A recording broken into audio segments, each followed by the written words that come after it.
एक छोटे से गांव में गरीब लकड़हारा रहता था। एक दिन रामू अपनी पत्नी से बोला, भाग्यवान, लकड़ियां काट के हमारा गुजारा नहीं होगा। मुझे और कोई काम ढूंढना होगा। बाजार में हमारी लकड़ियां को कोई देखता ही नहीं। मुझे जल्द ही कोई और काम ढूंढना होगा।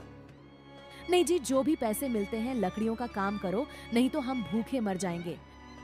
नहीं भाग्यवान, लकड़ियों के पैसों से हमारा गुजारा नहीं होगा।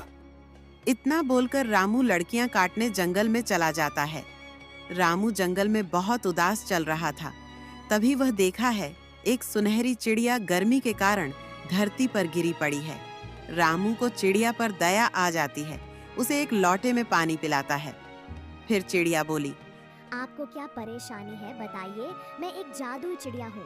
मैं आपकी एक इच्छा पूरी कर सकती हूँ। मेरी इच्छा यह है, मुझे एक सुबह तक अच्छा सा काम मिल जाए। ठीक है, सुबह तक तुम्हें एक काम मिल जाएगा। फिर लकड़हारा वहां से चला जाता है। फिर घर पहुंचकर रामू अपनी पत्नी को पूरी बात बताता है। अगले दिन रामू के घर पर एक दुकानदार सेठ आता है। सेठ रामू से बोला, मैं पास के बाजार से आया हूँ। मुझे एक दुकान पर काम के लिए एक आदमी चाहिए। क्या तुम मेरी दुकान पर काम करोगे? महीने के 6,000 रुपए दूंगा। जी मालिक, मैं काम करूंगा। तो फिर ठीक है, कल से दुकान पर आ जाना। फिर रामू खुश हो जाता है। उसे चिड़िया की बात याद आती है।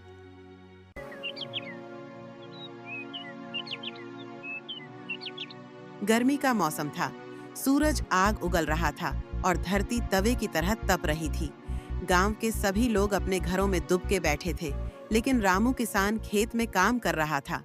उसकी फसल तैयार होने वाली थी और उसे समय पर कटाई करनी थी। पसीने से तरबतर रामू, उसका छोटा बेटा मोहन पास में खड़ा उसे देख रहा था। उसने पूछा, बाबा, इतनी धूप में काम क्यों कर रहे हो? थोड़ा सा आराम कर लो।